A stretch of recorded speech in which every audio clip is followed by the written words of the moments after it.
Camels, standing in floodwater.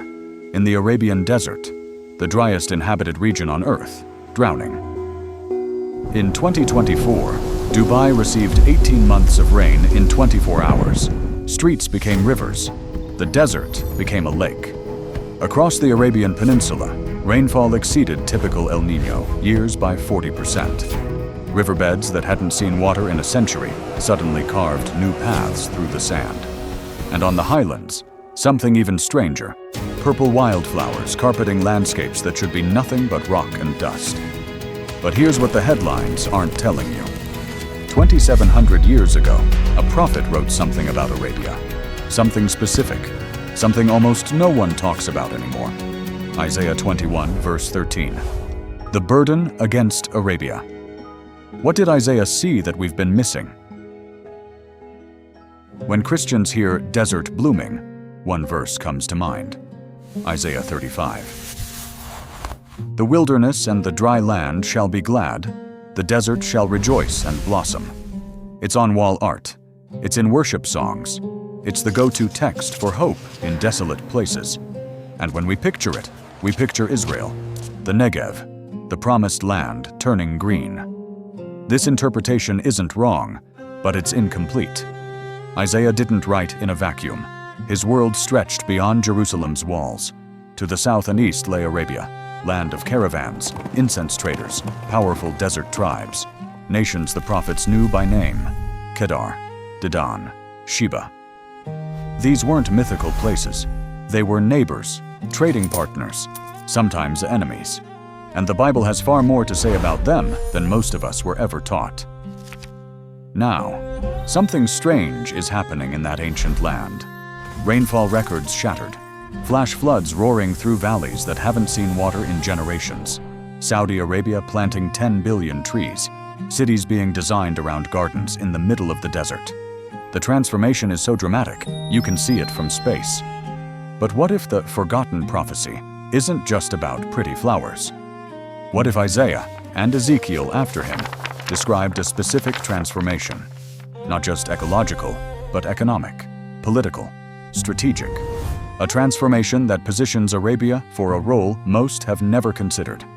In Ezekiel 38, when the nations go to war against Israel, two names stand apart from the attackers: Sheba, Dedan. They don't fight, they watch. They're described as wealthy merchants, concerned about commerce, not conquest. For most of history, that scenario made no sense. Arab nations standing neutral while others attacked Israel, aligned with Western powers instead of joining an Islamic coalition. Unthinkable. Until now. The Abraham Accords. Vision 2030.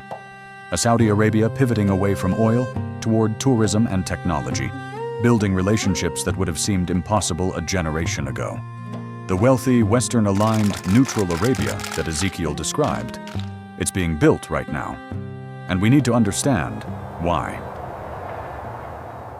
Let's start with what we think we know. Isaiah 35. The verses that launched 1,000 devotionals. The wilderness and the dry land shall be glad. The desert shall rejoice and blossom like the crocus. It shall blossom abundantly and rejoice with joy and singing. Beautiful, hopeful, familiar. But look closer at the language. That word translated rose in older versions. It's chebazaleth in Hebrew, not a rose at all. It's a bulb flower, crocus, narcissus, or anemone. Plants that sleep underground for years, even decades, waiting.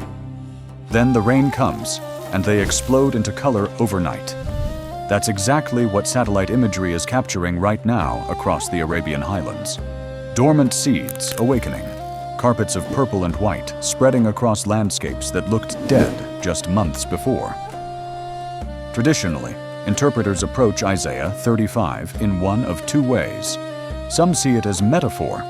The desert represents the human heart, dry, barren, lifeless without God. The water is grace, bringing spiritual renewal. In this view, the prophecy was fulfilled when Jesus healed the blind and made the lame walk, just as verses 5 and 6 describe. Others take it literally.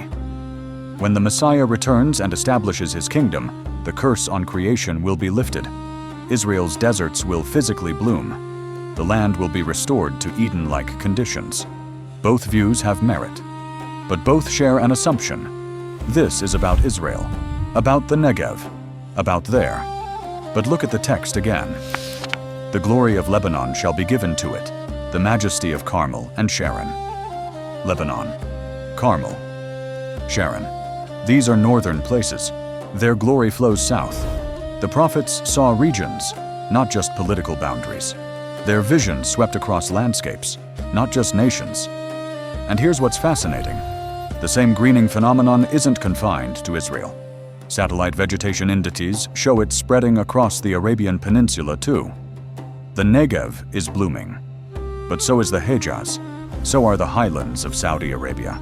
So are places Isaiah would have known by different names. What if the blooming desert was never meant to stop at Israel's borders?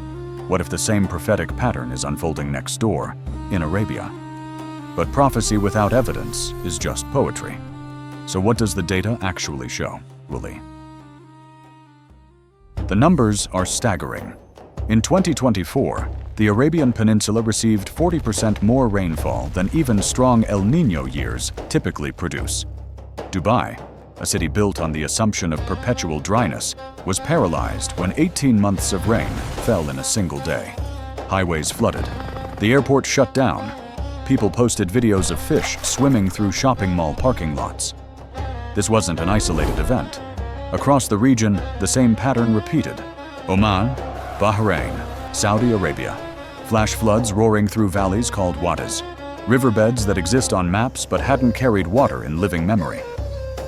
In the Rub al-Khali, the empty quarter, one of the most desolate places on Earth, temporary lakes formed. Water where there had been nothing but sand for centuries. Meteorologists point to shifting atmospheric patterns. The intertropical convergence zone, the belt of rain-producing weather that circles the equator, is expanding northward. The Indian Ocean dipole is sending moisture into regions that rarely received it before. The systems that kept Arabia dry for millennia are changing. But nature isn't acting alone. The Saudi Green Initiative aims to plant 10 billion trees across the kingdom. As of 2025, over 150 million are already in the ground. Mega projects like NEOM are designing entire cities around gardens, parks, and green corridors. King Salman Park in Riyadh will be the largest urban park on Earth. And then there's BioRain. Saudi scientists are developing technology that uses bacteria, released naturally by certain plants, to seed clouds and trigger rainfall. They're not just receiving more rain, they're engineering more rain. Here's the irony no one talks about. Vision 2030 isn't a religious project. It's economic. Saudi Arabia wants to survive after the oil runs out. So they're diversifying. Tourism, technology, entertainment, green energy. A secular ambition for a Muslim nation trying to secure its future. And yet, almost accidentally, they're building exactly what the prophets described. A green Arabia, a wealthy Arabia, a modernized Arabia no longer defined by desert and oil. Pause for a moment. Camels in floodwaters, green deserts visible from space, a nation planting 10 billion trees. This isn't speculation. This is satellite data. This is government policy. This is happening. But here's where it gets strange. Isaiah didn't just predict green deserts. He wrote something far more specific, something almost everyone has forgotten. Isaiah 35 gets the spotlight. But 14 chapters earlier, there's something else, something you probably never heard in Sunday school. Isaiah 21, verse 13. 4 words that should make us pay attention. The burden against Arabia. Not Israel, not Babylon, not Egypt, Arabia. A prophecy directed specifically at the land we've been watching turn green. This is part of what scholars call Isaiah's burden oracles, pronouncements against the nations surrounding Israel. Babylon gets one. Moab gets one. Damascus gets one. And tucked among them, often overlooked, Arabia gets one too. But look at the names Isaiah uses. Kedar, Dedan. These aren't mythical figures. Kedar was a son of Ishmael, Abraham's firstborn. His descendants became powerful tribes in northern Arabia, famous for their black goat hair tents, their archery skills, their desert trading routes. When the Song of Solomon mentions dark but beautiful, like the tents of Kedar, it's describing a real people in a real place. Dedan. That's modern Al-Ula in the Hejaz region of Saudi Arabia, an ancient trading hub on the Incense Road. You can visit the ruins today, book a flight, rent a car. These prophecies have addresses. Isaiah 21 predicts judgment on these tribes. Within a year, he writes, all the glory of Kedar will come to an end. Historically, this pointed to Assyrian invasions that swept through the region. But Isaiah doesn't leave Arabia in judgment. Turn to chapter 42, verse 11. Same prophet, different tone. Let the desert and its cities lift up their voice. The villages that Kedar inhabits, let the inhabitants of Selah sing for joy. Do you see the shift? In chapter 21, Kedar dwells in tents, nomadic, vulnerable, under judgment. In chapter 42, Kedar inhabits villages, cities, settled, prosperous, and they're not mourning, they're singing. What happens between judgment and joy? What transforms a people from tent-dwelling refugees to city-dwelling worshippers? This is the question nobody asks. What transforms Arabia? And here's why it matters. Ezekiel saw the answer. He wrote about an Arabia that isn't at war with Israel, an Arabia that's wealthy, settled, standing apart from the conflict. For that Arabia to exist, something fundamental has to change. And we may be watching that change unfold right now. Ezekiel 38. One of the most studied end times prophecies in Scripture. A coalition from the north, led by someone called Gog from the land of Magog, sweeps down against Israel. Persia joins, Put and Cush join. Nations from every direction converge for an apocalyptic assault. Commentators spend hours debating the identity of Gog. Russia, Turkey, some future dictator we haven't seen yet. Endless theories, endless speculation, but almost everyone misses something hiding in verse 13. Sheba and Dedan and the merchants of Tarshish with all its young lions will say to you, have you come to seize spoil? Have you assembled your hosts to carry off plunder? There they are again, Sheba and Dedan. But this time, they're not being judged. They're not joining the attack. They're standing on the sidelines asking questions, diplomatic protests, economic concerns. Have you come to seize spoil? They're observers, merchants, worried about trade disruption, not religious war. Think about what this verse requires. First, Sheba and Dedan must be identifiable. Scholars consistently place them in the Arabian Peninsula, Sheba associated with Yemen and the southern regions, Dedan with northern Arabia, essentially modern Saudi territory. Second, they must be wealthy. These are merchants. Their concern is commerce, not conquest. They've built something worth protecting. Third, they're standing with Tarshish, typically understood as Western maritime powers, possibly Britain or Europe, or their extended spheres of influence. And fourth, this is crucial, they don't join the attack. Despite being Muslim-majority nations, despite a region historically hostile to Israel, despite every assumption we might make about how the Middle East works, they stand apart. For most of the 20th century, this scenario was unthinkable. Saudi Arabia didn't recognize Israel's right to exist. The Gulf states were openly hostile. Arab nations had fought multiple wars against the Jewish state. The idea of wealthy Arabian powers standing neutral, let alone aligned with the West, while other Muslim nations attacked Israel? Absurd. Then came 2020. The Abraham Accords, UAE and Bahrain normalized relations with Israel. Saudi Arabia, while not officially signing, has moved closer to Jerusalem than anyone imagined, united by a common enemy in Tehran. The wealthy, Western-aligned, neutral Arabia of Ezekiel 38.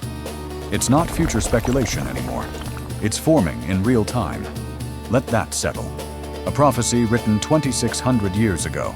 Names you can find on a map today. A political alignment that seemed impossible 20 years ago. Now unfolding before our eyes. Three streams, running parallel for centuries, now converging. Stream 1, climate. Arabia receiving unprecedented rainfall. Ecosystems awakening from millennia of dormancy. Wadis flowing, lakes forming in the empty quarter. Vegetation spreading across highlands and coastlines. Stream 2, prophecy. Isaiah's burden against Arabia, but also Isaiah's vision of Kedar's villages singing. Ezekiel's picture of wealthy neutrals standing apart when the nations rage. Stream 3, geopolitics. Vision 2030, building a post-oil economy. The Abraham Accords realigning ancient enemies. A Saudi Arabia pivoting toward the West. Watch how they connect. For Ezekiel 38, to unfold the way the text describes, Sheba and Dedan must be wealthy. Not just surviving, thriving. Merchant nations with something to lose. Vision 2030 is building that wealth. Diversifying beyond oil into tourism, technology, entertainment, renewable energy. Creating an economy that doesn't depend on a single depleting resource. For Sheba and Dedan to stand neutral while others attack Israel, they must be aligned with Western powers. The Abraham Accords are creating that alignment. Israel and the Gulf states united against Iranian aggression. Shared intelligence, shared economic interests, relationships that would have been unthinkable a generation ago. For Kedar's villages to sing, for Arabia to transition from tents to cities, from judgment to joy, the land must support settled prosperity. Climate patterns and the Saudi Green Initiative are creating those conditions. Rain where there was drought, gardens where there was dust. Each stream feeds the others. Each element enables the next. Here's the uncomfortable question. Is a Muslim nation's secular ambition accidentally fulfilling Christian eschatology? Are climate patterns, driven by carbon emissions and ocean currents, somehow synchronized with prophetic timetables? Or is something else at work? This isn't unprecedented. Isaiah 45 calls Cyrus, a pagan Persian king who worshipped Marduk, God's anointed. The man who didn't know Yahweh became the instrument of Yahweh's purposes. Divine sovereignty doesn't bypass human choice, it works through it, sometimes without the human actors even realizing what role they're playing. Vision 2030 may be Mohammed bin Salman's dream, but whose hand sends the rain? Even Islamic tradition anticipates this transformation. A hadith in Sahih Muslim states, "The hour will not come until Arabia returns to meadows and rivers." Notice the word. Returns. Not becomes. Returns. The prophecy assumes Arabia was green before, and paleoclimatology confirms it was 5,000 to 10,000 years ago. Climate, prophecy, geopolitics, human ambition, divine sovereignty, all converging on a single trajectory. This is it, the moment when ancient and modern lock into place. The familiar prophecy, Isaiah 35. The forgotten prophecy, Isaiah 21. The geopolitical prophecy, Ezekiel 38. The satellite data showing green spreading across brown. The flooding wadis carving new paths through ancient sand. The 10 billion trees being planted by human hands. The Abraham Accords rewriting the political map.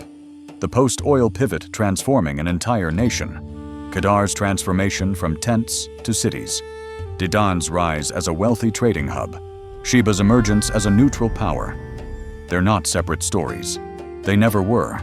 They're one story, told across millennia, written by prophets who saw what we're only now beginning to understand, unfolding in real time, converging in our generation. And here's what we've been missing. The desert isn't just turning green. A specific kind of Arabia is being built, wealthy, modernized, Western aligned, separated from the ancient hostilities, a land where Kedar's villages can sing, where Dedan's merchants can trade with Tarshish, where Sheba can stand aside when the northern armies march. Isaiah saw it. Ezekiel saw it. The climate is producing it. The Saudis are building it. And we, most of us, never noticed. We were looking at Israel, watching Jerusalem, tracking the familiar prophecies. And all the while, next door, the forgotten prophecy was quietly coming true. The desert blooming, the economy diversifying, the alliances shifting, the pieces moving into position. The forgotten prophecy wasn't forgotten by God, only by us. This is why the deserts matter. Not because flowers are pretty, not because floods make headlines, not because a wealthy kingdom wants to attract tourists, but because the physical transformation of Arabia is the prerequisite for its prophetic role. The greening isn't the end of the story. It's the stage being set, the pieces being positioned, the conditions being created for what comes next. We're not watching a climate anomaly. We're watching preparation, ancient words, modern weather, human ambition, divine sovereignty, all moving toward a single point on the horizon. The question isn't whether it's happening. You can see it from space. The question is, what comes next? And are we paying attention? The forgotten prophecy isn't really forgotten. It was always there, waiting for the right conditions, the right alignments, the right moment to become visible again. Scripture sees further than we do. It always has. Nations rise and fall within God's sight. Climate shifts, economies transform, alliances flip, and through it all, ancient words wait patiently to be fulfilled. Arabia's transformation is one piece of a larger puzzle. Israel restored, nations realigning, signs multiplying. Jesus spoke of birth pains, contractions increasing in frequency and intensity. The greening desert is another contraction, another signal, another piece clicking into place. If prophecies this specific are unfolding in plain sight, what else have we missed? What other forgotten passages are waiting to be rediscovered? Maybe it's time to read the margins. What forgotten passage has God been bringing to your attention lately? Drop it in the comments. Let's discover together. Subscribe so you don't miss it.